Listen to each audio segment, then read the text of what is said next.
Buongiorno, proseguiamo con i nostri parallelismi tra Bibbia e poemi omerici. Oggi parliamo di un tema molto delicato, che è quello delle macchine volanti.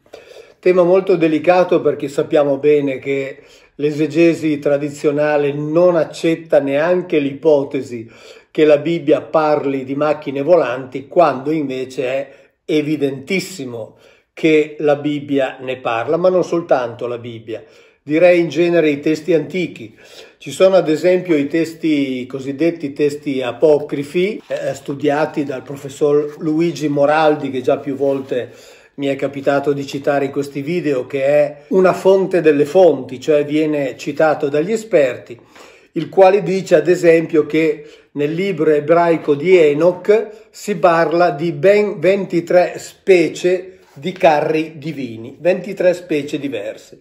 La Bibbia non ne conosce 23, ne conosce un po' di meno, ma per esempio conosce il Ruach, conosce il Kavod, conosce l'Efa, conosce la Megillah, conosce la Merkavah, quindi insomma anche lì ci sono vari tipi diversi di carri, però torniamo per un attimo, anzi partiamo per un attimo dalla Iliade, dai poemi omerici. Qualcuno ricorderà che in un video precedente ho parlato dei carri volanti utilizzati dai cosiddetti dei omerici e carri volanti che sono tenuti in alto e fatti viaggiare da dei cavalli che sono definiti, lo ricordo, Ypsi-Ekees, e che viene tradotto, normalmente è stato tradotto per esempio in questa traduzione della Rosa Calzecchi Onesti pubblicata da Einaudi come alto nitrenti, ma abbiamo visto in quel video che in realtà Ypsi-Ekees significa che fanno rumore in alto, che come voi capite è una cosa ben diversa e vedremo tra un po' il corrispettivo biblico. Però adesso aggiungiamo un altro elemento a questi carri celesti. Qui siamo nel libro ottavo dell'Iliade, dove si racconta di un momento in cui Era, cioè la moglie di Zeus, e Atena, la figlia, decidono di entrare direttamente in battaglia per dare un aiuto all'esercito per il quale loro parteggiavano e che in quel momento si trovava in difficoltà. E allora che cosa fa Atena? Atena decide appunto di entrare in battaglia e, vestendo la tunica di Zeus che raduna le nubi, quindi si mette la tunica di Zeus per entrare nel combattimento. Chissà che cos'era questa tunica. Poi dice: di armi si circondò per la battaglia affannosa e balzò sopra il carro fiammante e afferrò l'asta greve, grossa, pesante, con cui ella atterra le schiere degli eroi, se con essi si adira. Bene, quindi allora si veste in un modo particolare, sale sul carro fiammante e prende un'arma speciale. Bene, questo gesto non piace a Zeus, il quale avrebbe voluto che i suoi rimanessero esterni a quella contesa tra i greci e i troiani. E allora Zeus cosa dice? Ma il padre Zeus, appena le scorse dall'Ida, dice le scorse perché a entrare in battaglia sono le due, Era e Atena, s'adirò orrendamente e mandò l'ambasciatrice Iri ala d'oro. Iri veloce va, mandale indietro. Non far che davanti mi vengano, non è bello venire alle mani. Cioè qui sono dei che veramente contendono, litigano, lottano tra di loro. E dico questo che certo avrà compimento. Attenzione, io spezzerò sotto il carro ai loro veloci cavalli le gambe, le sbalzerò dal cocchio, fracasserò questo carro appunto, che qui viene chiamato la biga, e neppure in 10 anni guariranno le piaghe che può loro infliggere il fulmine. Cioè, qui viene detto che questi cavalli che portano in alto e che guidano e che fanno procedere i carri si trovano sotto i carri. Quindi, contrariamente alla iconografia tradizionale, che ovviamente leggendo questi testi come dei testi mitici ci rappresentano la solita biga trainata dai carri, noi, come sapete, facciamo sempre finta che siano vere le cose scritte in un modo letterale e quindi sappiamo che questi cavalli fanno rumore in alto, e qui apprendiamo che questi cavalli sono posti sotto i carri e di lì li tengono in alto. Tra l'altro qui c'è anche una notazione abbastanza curiosa e ironica, perché nel verso 407 dice che in sostanza lui questa minaccia la rivolge alla figlia Atena. Dice: non sono altrettanto adirato e non me la prendo con Era. Essa è solita opporsi sempre a quello che io intendo. Cioè, è bello vedere qui il Signore degli Dei che dice: vabbè, non me la prendo con mia moglie perché tanto lei è abituata a contraddire tutto ciò che io dico, invece me la prendo con mia figlia perché lei mi deve ubbidire. Insomma, è una cosa veramente molto umana, molto concreta, e mi viene francamente difficile pensare che, volendo parlare delle loro divinità, si possano inventare cose così spicciole, proprio quasi ridicole, no? Se attribuite al Signore degli Dei. E questi carri poi, quando viaggiano e quando si posano, sono avvolti dentro una nube. Quindi abbiamo questa indicazione abbastanza precisa che ci fa pensare ad un qualcosa di tecnologico, perché è un qualcosa che fa rumore in alto, è un qualcosa il cui questi cavalli li vogliamo chiamare motori, ma sì, tanto noi facciamo finta, quindi non è un problema. Questi motori sono sotto, tant'è che appunto Zeus dice che li colpirà dal di sotto facendo precipitare il carro. E adesso veniamo alla Bibbia e parliamo di Ezechiele, dove c'è una narrazione di questi carri che è veramente anche qui molto precisa. E questi carri, ho detto prima, la Bibbia li conosce con vari nomi e sono anche tipologie diverse perché sono presenti nello stesso momento, quindi è chiaro che si tratta di cose diverse. Per esempio, nel primo capitolo Ezechiele dice, dopo aver indicato esattamente giorno, mese e anno, dice: vidi giungere dal settentrione un vento impetuoso, una grande nube con lampi e splendore all'intorno e nel centro come il luccicare dell'elettro in mezzo al fuoco. Ecco, vidi giungere dal settentrione un vento impetuoso. In ebraico c'è ruach, che spesso viene anche tradotto come spirito, inteso come spirito di Dio, e in effetti la spiegazione che viene data, la spiegazione teologica che viene data di questa cosiddetta visione è proprio relativa allo spirito di Dio.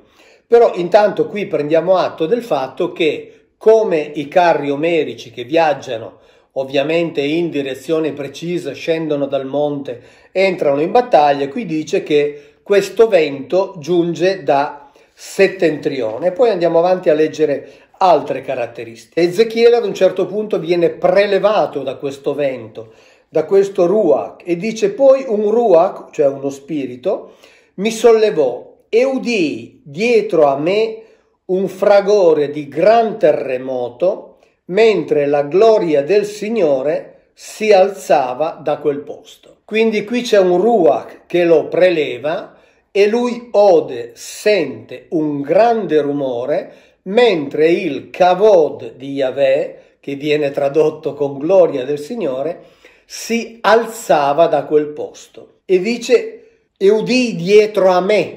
Quindi mentre questo ruach stava per prelevarlo, lui sente dietro la sua schiena il rumore, un grande rumore prodotto dal kavod di Yahweh che si alza. Ora, se il kavod di Yahweh è ciò che la teologia dice essere la gloria di Dio, dobbiamo prendere atto che questa gloria è ferma in un posto, si alza e quando si alza produce un grande rumore.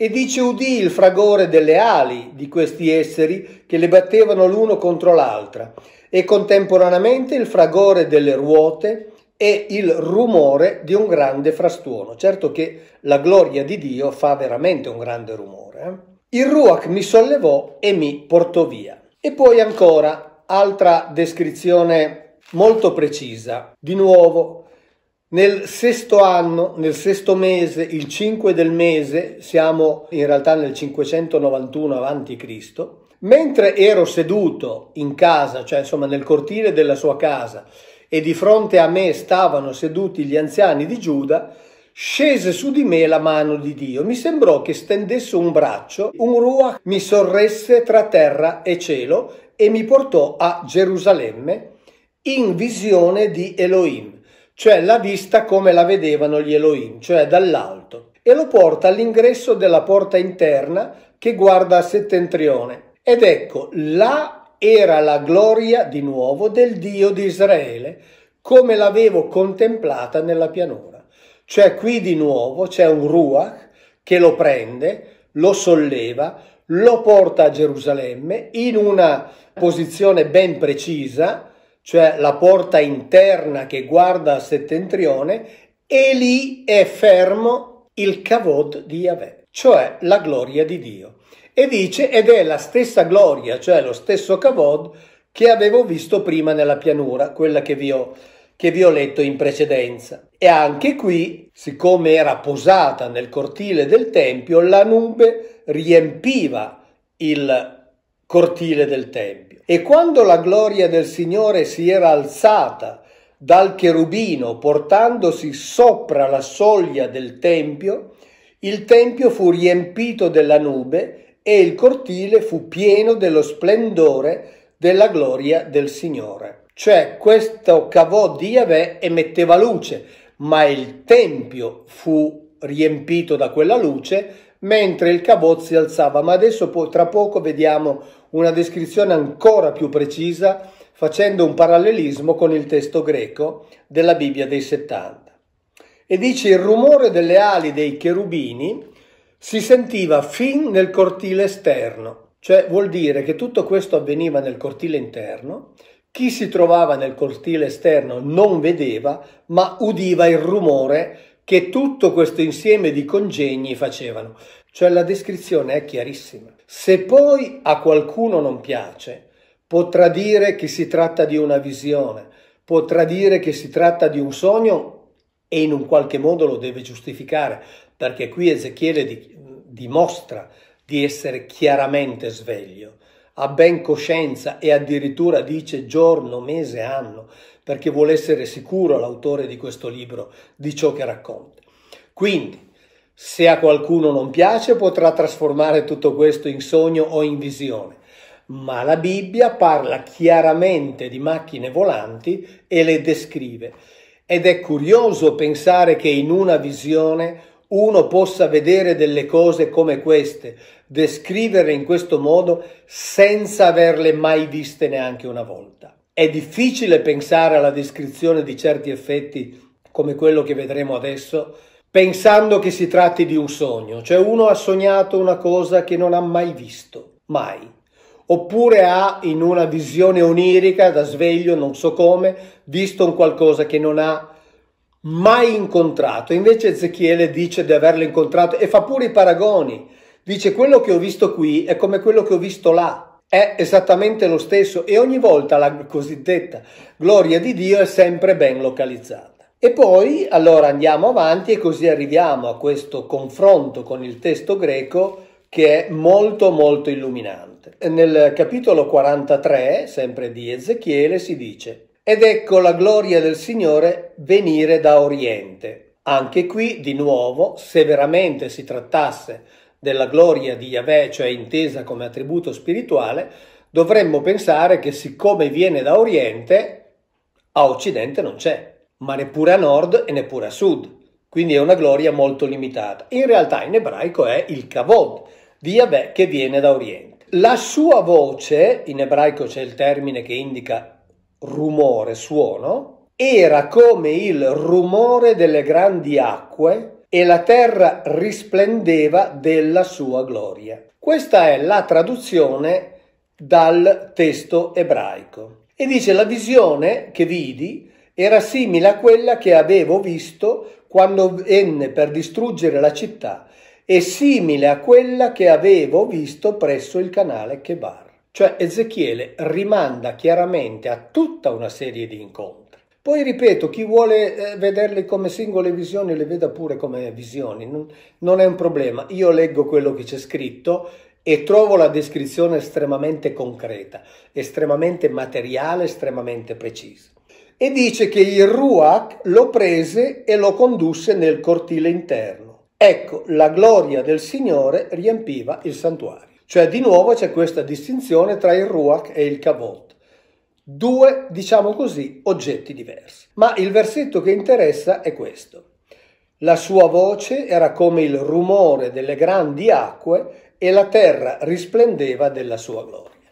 Che cosa dice la Bibbia greca, cioè la Bibbia dei 70, in questo versetto? Dobbiamo pensare che forse aveva una fonte diversa. Perché dice Kai phone tes paremboles, che vuol dire la voce, il suono dell'ingresso, cioè il suono dell'arrivo, os phone come voce, come suono, di plasiazonton pollon, di moltiplicantissi molti, di incrementantissi molti, non di grandi acque. Allora, che si parli di un grande frastuono è evidente sia nella Bibbia ebraica sia nella Bibbia greca.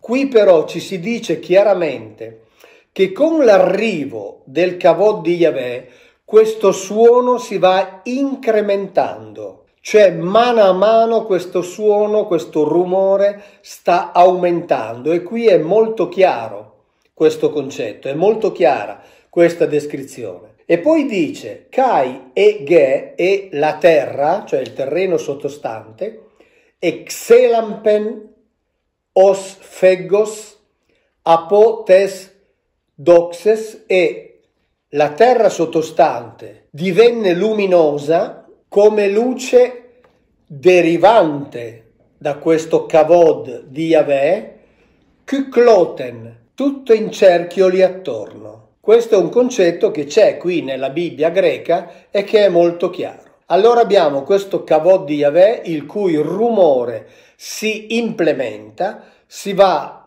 facendo sempre più forte e la luce che emette illumina in cerchio la terra sottostante. Questo mi fa venire in mente i cavalli dei carri di Atena e di Era, di quel carro usato da Atena e Era, che erano sotto. Ora io lo so che può sembrare una cosa, tra virgolette, blasfema parlare di motori, ma francamente leggendo con mente aperta, con mente serena, con mente libera, a me non viene in mente altro.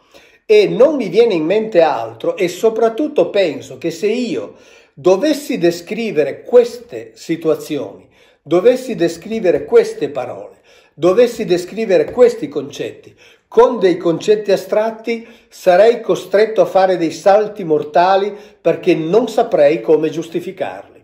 Perché sia Omero che la Bibbia ci descrivono situazioni molto concrete e noi, come al solito, facciamo finta che siano vere. Tra l'altro non siamo i soli a fare finta, perché ad esempio il dottor Jeff Benner, che è il fondatore, il presidente del Centro Studi sull'Antico Ebraico, che ha realizzato diversi dizionari, eccetera, in uno dei suoi, in questo in cui ha raccolto 1000 tra verbi e parole di una particolare importanza, ha esaminato proprio il termine kavod.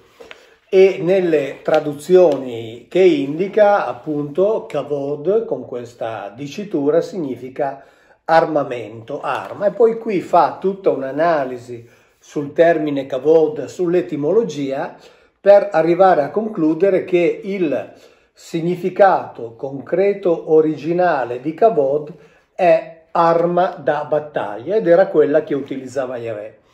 Nei vari passi che lui esamina, tra l'altro, esamina anche il Salmo 24, che è molto interessante per una serie di motivi. Intanto è il Salmo che anni fa aveva già citato Monsignor Balducci, che era persona che all'interno del Vaticano si occupava di questi temi, e il Salmo inizia con a Yahweh appartiene la terra e quanto contiene, il mondo e quanti vi abitano. E già Monsignor Balducci faceva notare come la Bibbia conoscesse la terra con i suoi abitanti e il resto dell'universo con altri abitanti. e diceva qui la Bibbia di fatto riconosce l'esistenza di individui provenienti da altri mondi. E questo è già un elemento interessante, ma tornando al discorso dei carri volanti, qui si dice una cosa molto interessante. Dal verso 7 in avanti il Salmo recita così: sollevate porte i vostri architravi, innalzatevi porte eterne, perché entri il Re della gloria. Chi è questo Re della gloria? Il Signore, il forte, l'eroe, il Signore, l'eroe in battaglia. Sollevate porte i vostri architravi, innalzatevi porte eterne, perché entri il Re della gloria. Chi è questo Re della gloria? Il Signore degli eserciti. Egli è il Re della gloria. E qui si dice chiaramente che ci sono delle porte che devono sollevare la loro parte alta e la sollevano a seguito di un ordine. Cioè gli si dice alzate o porte. Le porte qui vengono chiamate in due modi diversi. Vengono chiamate petachim e shearim. E per esempio in inglese vengono tradotte anche con gates. E si dice quindi che queste porte si devono aprire perché attraverso di loro deve passare il Signore della gloria, cioè il Signore del Kavod, che come si dice qui è l'eroe in battaglia, cioè il guerriero forte, esattamente come il concetto ripreso dal dottor Benner quando dice che il Kavod è un'arma da battaglia. E poi qui c'è il discorso di porte eterne. Eterne in ebraico è reso dal termine olam. Non solo non significa eternità, significa un qualcosa di non conosciuto e molto spesso si riferisce in realtà ad un luogo, ad uno spazio non conosciuto. Quindi la cosa curiosa è che in questo salmo, in cui Monsignor Balducci riconosceva che la Bibbia citava due tipi di abitanti, quelli del mondo qui, cioè della terra, e quelli dell'universo, quindi abitanti di altre parti del cosmo, si parla di un viaggio che Yahweh fa con il suo Kavod e che passa attraverso delle porte. Porte che si aprono sull'Olam, quindi porte non eterne, ma porte che si aprono su un luogo non conosciuto. Come se Yahweh, con il suo Kavod, con la sua arma di battaglia, passasse qualche volta da questo ad un altro mondo, passando attraverso due tipi di porte. Un tipo di porte che si trova qui e un tipo di porte che si troverebbe da un'altra parte. Ecco, tutto questo è molto affascinante. Tutto questo è raccolto in un solo salmo che, come già più volte mi è capitato di dire, in realtà non sono inni di lode intesi come preghiere, così come ci vengono normalmente rappresentati, ma sono canti di gloria al comandante guerriero, e questo inno ne è un particolare esempio. Quindi in realtà i carri volanti, gli oggetti volanti nella Bibbia sono tanti, certe descrizioni, lo abbiamo visto, corrispondono a quelle che si trovano nei poemi omerici, ma non solo. Se andassimo poi a parlare di quanto ne scrivono i poemi delle cosiddette religioni orientali, lì di carri ne avremo tantissimi. Ma la cosa importante è sapere che questi testi antichi dimostrano di conoscere un particolare tipo di oggetti e noi abbiamo il dovere di fare finta che questo sia vero, altrimenti rischiamo di inventare tantissimo e non capire più nulla. Ciao, grazie e alla prossima.